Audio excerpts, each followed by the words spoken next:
नाराए हमद। अब कबूलियत का वक्त है, अब नजात का दिन है। आज हम मुकद्दस यूहन्ना की अंजील उसका 8वां बाब और उसकी 7वीं आयत पर ध्यान ज्ञान करेंगे। और आज हम अवामी गुनाहगार इसके बारे में सुनेंगे। और जब वो उससे सवाल करते ही रहे तो उसने सीधे होकर उनसे कहा कि जो तुम में बेगुनाह हो वही पहले उसके पत्थर मारे। ये खुदावंद यीशु मसीह की तरफ से बोली गई एक इंतहाई ताकतवर लाइन है। दूसरों के बारे फैसला करने वाले और दूसरों को मुजरम ठहराने वाले फरीसी एक औरत को खुदावंद यीशु मसीह के पास लाए जो बज़ाहिर ज़ना करते हुए पकड़ी गई थी। क्या वो गुनाहगार थी? हां, वाकया ही वो गुनाहगार थी। लेकिन इस कहानी का मरकज ये नहीं कि आया वो गुनाहगार थी या नहीं, बल्कि ये उस रवैये के बारे में था जो खुदावंद यीशु मसीह का गुनाहगारों के साथ था। इसका मुवाजना हम उन फरीसियों के साथ कर सकते हैं जो खुद को रास्तबाज, इंसाफ पसंद समझते हुए दूसरों की मुजम्मत करते थे। सबसे पहले हम उस औरत को देखते हैं। उसको जलील किया गया, उसने गुनाह किया और गुनाह की हालत में पकड़ी गई थी और उसे सबके सामने एक गुनाहगार के तौर पर पेश किया गया था। उसने कैसा रद्द अमल दिखाया? उसने मुज़ाहमत नहीं की, बल्कि उसने अपने गुनाह को कबूल किया। वो नाराज नहीं हुई और ना ही लड़ाई की। इसकी बजाय वो वहां जलीलो खार खड़ी थी और गमगीन दिल के साथ अपनी सजा का इंतजार कर रही थी।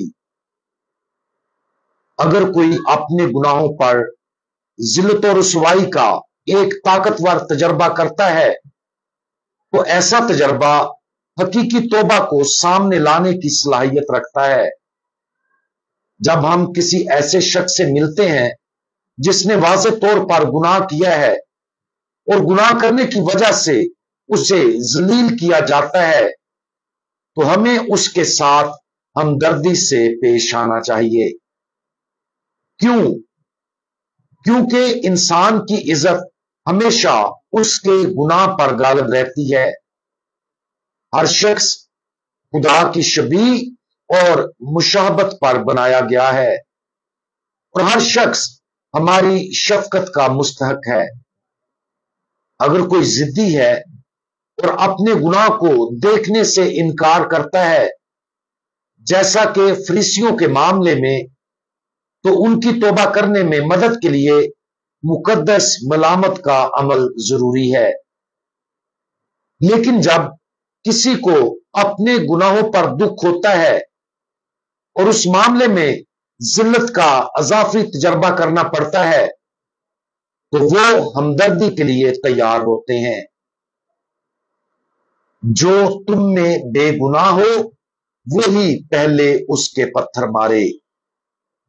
ये कहकर कि खुदावंद यीशु मसीह उसके गुनाह का जवाब पेश नहीं कर रहे, बल्कि वो ये वाजे कर रहे हैं कि मुजम्मत का हक किसी को नहीं है।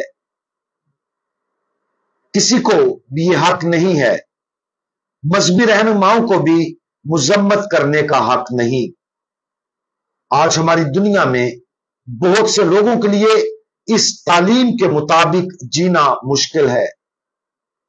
मीडिया की शायद सुर्खियों में दूसरों को उनके इंतहाई सनसनीखेज गुनाहों के साथ जबरदस्ती पेश करना तकरीबन एक आम सी बात है। उस शख्स या इस शख्स ने जो कुछ किया है उस पर हमें मुसलसल गुस्सा दिलाया जा रहा है। हम आसानी से अपना सर हिलाते हैं, उनकी मजम्मत करते हैं और उनके साथ ऐसा सलूक करते हैं जैसे वो खाक हों।